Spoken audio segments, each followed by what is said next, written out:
নুরুল হক নূর এবং আমাকে প্রস্তাব দেওয়া হয়েছিল যে আমরা যাতে নির্বাচনে যাই। আমরাও কিন্তু নির্বাচনে যাইনি। বিভিন্ন রাজনৈতিক মহলও আসলে চায় না।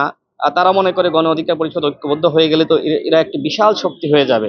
জাসদকে যেভাবে ষড়যন্ত্র করে ভেঙে ফেলার একটি চক্রান্ত হয়েছিল ওই সময়, ঠিক একইভাবে গণ অধিকার পরিষদকেও ভেঙে ফেলার একটি চক্রান্ত হয়েছে। আমরা যারা কোটা সংস্কার আন্দোলন করেছিলাম, তারাই মূলত গণ অধিকার পরিষদ নামক দলটি আমরা গঠন করেছিলাম, এবং এই দলটি ব্যাপকভাবে মানুষের মাঝে গ্রহণযোগ্যতা পেয়েছিল, জনপ্রিয়তা পেয়েছিল, এবং আমরা মানুষকে সম্পৃক্ত করার ব্যাপকভাবে সাড়া আমরা পাচ্ছিলাম।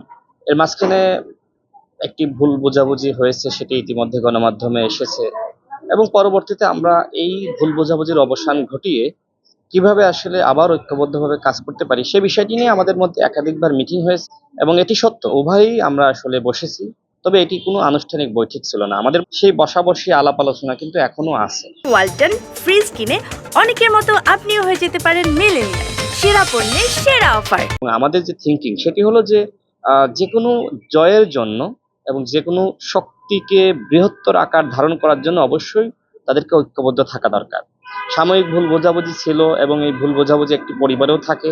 আমরা তাদেরকে একাধিকবার আহ্বান জানিয়েছি, আসুন আমরা একসাথে বসি, একসাথে আলোচনা করি, এবং নিজেদের ভুল বোঝাবুঝিগুলোকে আমরা দূরে রেখে কিভাবে দেশ এবং জাতির বৃহত্তর স্বার্থকে প্রাধান্য দিয়ে গণতন্ত্রকে পুনঃপ্রতিষ্ঠা এবং একই সাথে আধিপত্য আগ্রাসনের হাত থেকে দেশ এবং জাতিকে রক্ষা করা, বাংলাদেশে একটি গণতান্ত্রিক সরকার ব্যবস্থার প্রচলন, সেটি ঘটানোর জন্য আসুন আমরা গণ অধিকার পরিষদ ঐক্যবদ্ধ হই। বিশেষ করে আমাদের মধ্যে এই আকাঙ্ক্ষা জায়গাটা বেশি ছিল ৭ই জানুয়ারি নির্বাচনের আগে।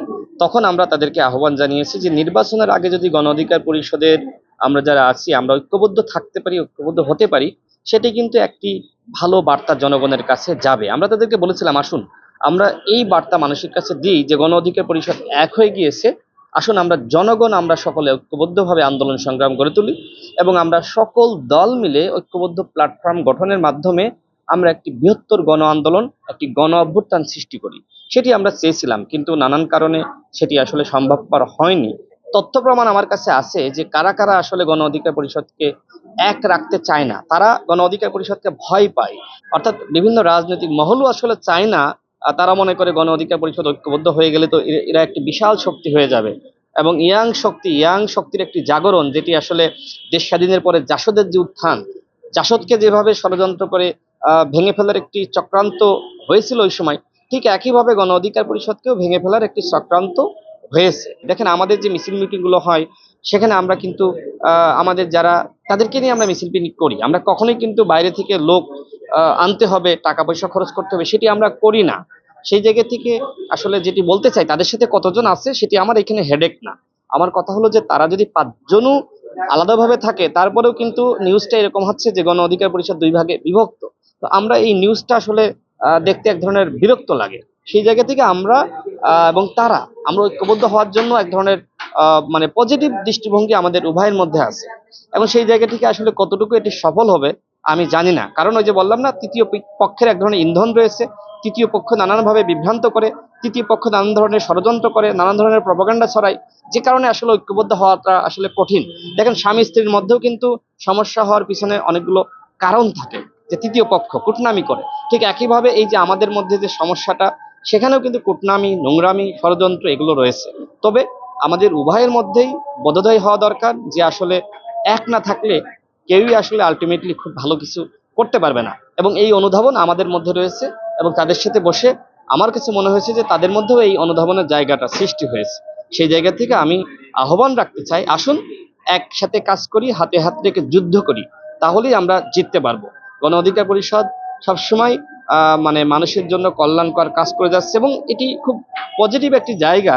আমরা দেখেছি যে দলীয় সরকারের অধীনে তারাও নির্বাচনে যায়নি, আবার এবং আমরাও কিন্তু নির্বাচনে যাইনি। তাদেরকেও প্রস্তাব দেওয়া হয়েছিল, যতটুকু তাদের কাছ থেকে শুনেছি। বিশেষ করে ডক্টর রেজা কিবরা সাহেবকে প্রস্তাব দেওয়া হয়েছিল, তিনি নির্বাচনে যাননি, এতটুকু শুনেছি। এবং এদিকে নুরুল হক নূর এবং আমাকে প্রস্তাব দেওয়া হয়েছিল যে আমরা যাতে নির্বাচনে যাই, আমরাও কিন্তু নির্বাচনে যাইনি। তো উভয়ই যেহেতু সরকার বিরোধী আন্দোলনে রয়েছি, উভয়ই যেহেতু আপনার ভারতীয় পণ্য বর্জনের বিষয়ে আমরা কথা বলছি, আগ্রাসন আধিপত্যের বিষয়ে কথা বলছি, আমরাই তো ঢাকা শহরে সর্বপ্রথম বলেছি দিল্লি না ঢাকা, দিল্লি না ঢাকা। আমাদের আগে তো এই বাংলাদেশে এই জাগরণটা কেউ আসলে সৃষ্টি করেনি। সেই জায়গা থেকে তারাও যে লক্ষ্য উদ্দেশ্য নিয়ে কাজ করছে, আমরাও একই লক্ষ্য উদ্দেশ্য নিয়ে কাজ করছি। সুতরাং এই ক্ষেত্রে এক যদি আমরা থাকতে পারি, তাহলে আমাদের এই লক্ষ্য উদ্দেশ্য বাস্তবায়ন করা আরো বেশি সহজ হবে। সুতরাং আমি তাদের প্রতি আহ্বান রাখতে চাই যে দূরে না থেকে আসুন, যে বন্ধুত্ব আমাদের মধ্যে ছিল, আমরা যে আন্দোলনের মাধ্যমে একতাবদ্ধ হয়েছিলাম, সেই আন্দোলনের জায়গাটা আবার কিন্তু ফিরে এসেছে। সুতরাং আসুন, আমরা এই কোটা আন্দোলন যেহেতু আবার শুরু হয়েছে, এই জায়গা থেকে আমরা আবার ঐক্যবদ্ধ হই, এবং এই ক্ষেত্রে যারা আমরা দলটা গঠন করেছিলাম বিশেষ করে তাদের ঐক্যবদ্ধ হওয়া দরকার।